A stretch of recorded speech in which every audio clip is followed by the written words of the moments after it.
watu wangu, maisha haya ishi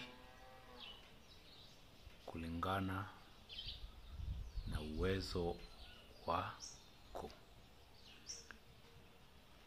Mambo mengi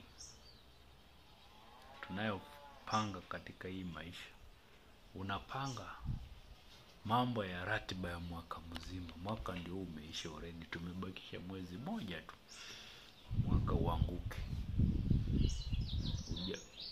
Asilimia moja tu ndio umefanya, 9% hujafanya. Usiishi maisha ya kupanga, ishi maisha ya leo. Wacha kuishi maisha ya kesho. Ya kesho wachia Mungu. Siku zote hata Bible inasema ya kesho wachia Mungu, ya leo achana nayo. Haujui chenye kitafanyika kesho ama leo. Fanya ukiwa hai, kifanye. Usipokuwa hai, imeenda hivyo.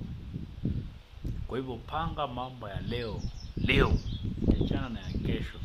Ya kesho achia Mungu, akikupa uhai wala ni good.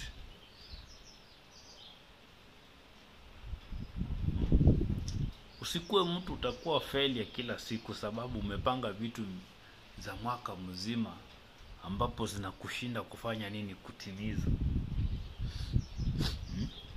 Umepanga vitu za mwaka mzima zinakushinda kutimiza. Ungepanga ya leo, ungeyatimiza leo. Panga ya leo ndio mambo yaende shwari. Ya kesho achana nayo. Utaitwa failure kila siku sababu umepanga vitu zenye ziko juu ya uwezo wako. Kwa hivyo panga mambo ya leo yenye utaweza. Na hiyo ndio iko. Hivyo ndio kuko.